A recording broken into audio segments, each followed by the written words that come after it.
Alors pour comprendre la différence entre ces 3-là, je vais déjà juste, on va dire, les remettre, dans l'ordre, pour que ça soit plus clair.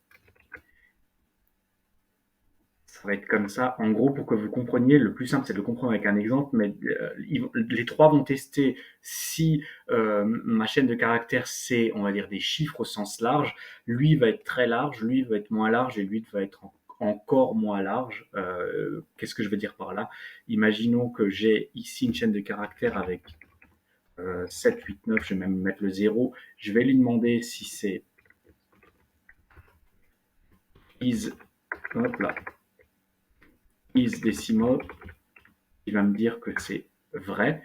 À partir du moment où si quelque chose est décimal et vrai, les deux autres au-dessus vont forcément être vrais. Donc si je le teste une fois, après je ne le referai plus. Digit, est-ce que c'est vrai? Oui. Numérique, est-ce que c'est vrai? Il va me dire que oui. Donc, est-ce que c'était décimal? En gros, c'est 0, 1, 2, 3, 4, 5, 6, 7, 8, 9 et basta. Donc c'est juste ça, c'est ce que j'ai mis ici, donc j'aurais pu mettre le 0 avant, hein, mais vous avez compris l'idée. Si j'ai uniquement 0, 1, 2, 3, 4, 5, 6, 7, 8, 9, alors décimal sera vrai. Dès que je vais avoir autre chose, celui-ci sera à faux. Par contre, ceux-là, ils vont accepter plus de choses. Je vous mets un exemple pour le grand, donc pour le numérique. Il peut accepter des choses plus large que juste 0, 1, 2, 3, 4, 5, 6, 7, 8, 9. Je vais prendre par exemple l'exemple sous une forme d'une fraction, donc par exemple, je sais pas, 3 quarts. Si je remplace ici par 3 quarts, là, donc on ne le voit pas beaucoup dans la vidéo, mais c'est sous un format 3 quarts.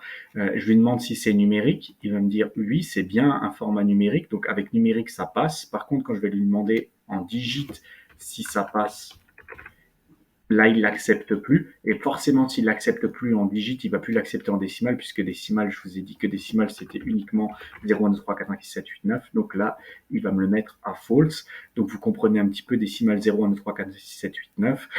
Numérique très large et celui-ci intermédiaire. Alors intermédiaire comment? Ben, je peux vous mettre un autre exemple. Si je vous mets une puissance, par exemple ici je mets une puissance ici là. Je demande si c'est décimal, il va me dire que c'est faux forcément, hein, puisque je reviens sur ce que j'ai dit, je répète, décimal c'est juste 0, 1, 2, 3, 4, 5, 6, 7, 8, 9. Si je vais aller sur la version la plus large, donc is numérique, il va me dire que c'est juste. Et si je vais sur la version digit,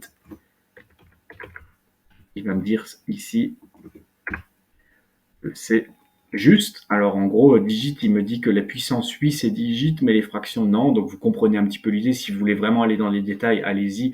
Mais en gros, là, il va brasser très très large. Il va prendre quasi tout ce qu'il est possible de générer en format texte, quelque chose qui est en rapport avec du numérique, si vous voulez. Là, il va être un peu plus select dans son filtrage. Et là, il va uniquement prendre 0 à 9. Voilà un petit peu l'idée pour celle-ci. Et je terminerai donc avec une dernière vidéo sur les méthodes sur chaîne de caractères qui sont peu utilisées. Et c'est ces quatre-là, les méthodes qui sortent true et false, hein, puisqu'on a après, on a d'autres méthodes encore. Là, j'ai fait uniquement un set de vidéos sur là où on posait la question, est-ce que ma chaîne de caractères est de ce format-là. Voilà un peu l'idée.